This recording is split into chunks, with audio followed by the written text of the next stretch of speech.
Hi, I'm Monica, and today I'm presenting Assessing the Impact of Automated Suggestions on Decision-Making, joint work with colleagues in MIT CSAIL. Automated decision aid can accelerate often tedious tasks across domains. But if users misplace trust in or cede agency to the decision aid, things can go awry. And due to the ever-growing presence of automated decision aid, we build on past work to ask, how does domain expertise mediate the influence of decision aid? In particular, we're interested in this question in a task with a complex decision space where we can use objective measures of trust and agency instead of relying on user perception. And then finally, we want to do so over an extended period of use so we can factor in users' fatigue. We investigate via a user study over a clinical text annotation task that's a perfect sandbox for these questions.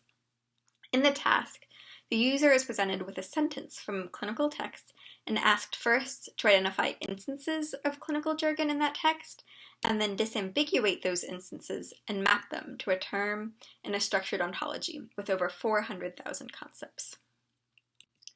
To conduct the study, we developed an annotation platform with built-in decision aid.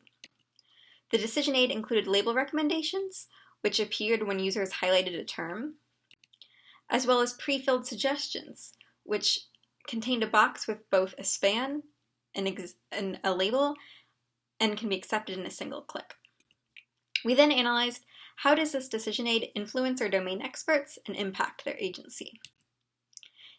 In our study, we had 18 clinicians from 9 institutions, and novelties of our study included the fact that we jointly studied agency, what to label, and trust, how to label, using objective measures based off of their interactions with the platform. We had a large label space, and we had about 8 hours of annotation per user.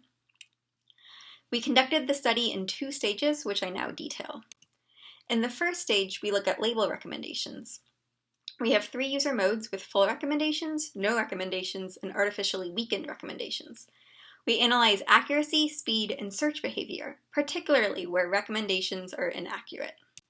So first, we ask, how does user behavior shift? We find that users with full recommendations created more annotations than those without any, and they did so in much less time, as you can see in the graph on the right. Next, we ask, do users search when needed, or do they misplace trust when recommendations do not surface the correct answer? And on those examples where the underlying recommendation algorithm truly fails, they do search most of the time, 83%, and they perform equivalently. And you can see in the plot on the right, there's no significant differences in performance across the 3 modes. However, they perform much worse when they expect the correct answer to be surfaced and it does not. They only search 73% of the time. You can see the drop in performance on the right, and this indicates it's important for users to develop proper intuition of model behavior. In the second stage, we look at pre-filled suggestions. We have 4 modes with a control, as well as suggestions with various settings. In addition to the prior metrics, we also look at additional annotation behavior. Do they annotate those spans that were not indicated by pre-filled suggestions? We first see if users react appropriately to the suggestions, and they do most of the time. They accept almost all of the correct labels and spans. When the label is incorrect, they only accept it 17% of the time. And when a span is incorrect, they show slightly less agency, accepting it 33% of the time. However, overall, they tend to have higher performance than users without pre-filled suggestions. Interestingly, there was large user variability in the accepting of incorrect labels and spans, and this was not correlated with their prior task performance. We also found that providing label confidence made no discernible difference.